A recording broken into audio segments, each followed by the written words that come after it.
Inauguration form वापस collect करके 9 दिसंबर को हमारी ड्राफ्ट वोटर लिस्ट यूपी की प्रकाशित होगी।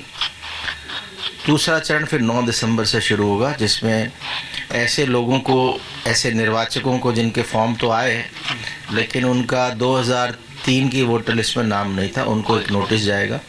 उनसे अपेक्षा की जाएगी कि अगर उनका 2003 की वोटर लिस्ट में नाम था तो वो डिटेल बताएं, या एक 13-14 डॉक्यूमेंट्स की एक लिस्ट है वो अवेलेबल कराई जाएगी, उनमें से कोई एक दस्तावेज़ दे दें। महत्वपूर्ण ये है कि जो पहला चरण है 4 दिसंबर तक का, इसमें कोई भी दस्तावेज ना तो मांग रहे हैं वोटर से और ना ही ले रहे हैं, BLO कोई इंस्ट्रक्शन है।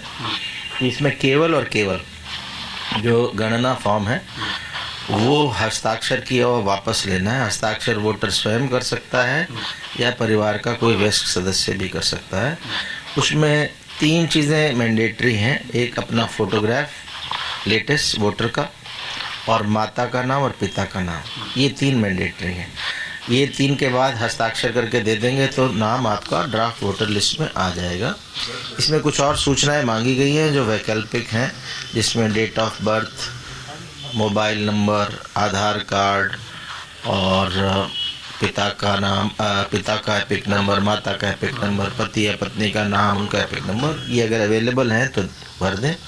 अगर नहीं है तो केवल माता पिता का नाम लिखें, अपना मोबाइल नंबर भर दें, जिससे कल को नोटिस वगैरह में भी और बाकी में सुविधा रहेगी, और फोटोग्राफ और साइन करके दे दें।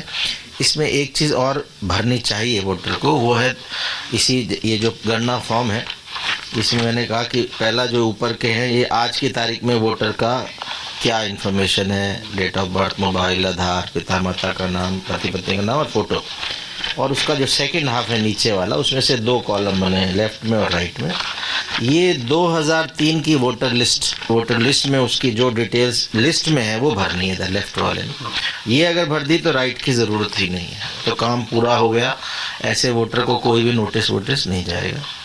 युवा वोटर जिनका 2003 में नाम नहीं था, वही लेफ्ट वाला नहीं भर पाएंगे और राइट वाला भर सकते हैं। किसका भर सकते हैं? या तो माता का नाम हो या पिता का नाम हो, या ग्रैंडफादर या ग्रैंड मदर, उसमें दादा दादी, नाना नानी, ये 6 रिश्ते हैं, जिनमें से किसी एक का अगर 2003 में, तो यहाँ भर सकते हैं और फिर साइन करके BLO को दे दें। ये अगर नहीं मिल रहा ढूंढने पे भी, तो भी आप जो डिटेल है आपको वो भर के दे दें।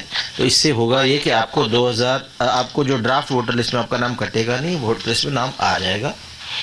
जिनका डिटेल्स नहीं भरा उनको नोटिस जाएगा, बाद में भी भर सकते हैं, बाद में जब नोटिस आए तब भी दे सकते हैं। डिटेल नहीं है तो अपना एक डॉक्यूमेंट देंगे। और ये प्रक्रिया 9 दिसंबर से नोटिस की शुरू होगी, 9 दिसंबर के बाद। और ERO को अपना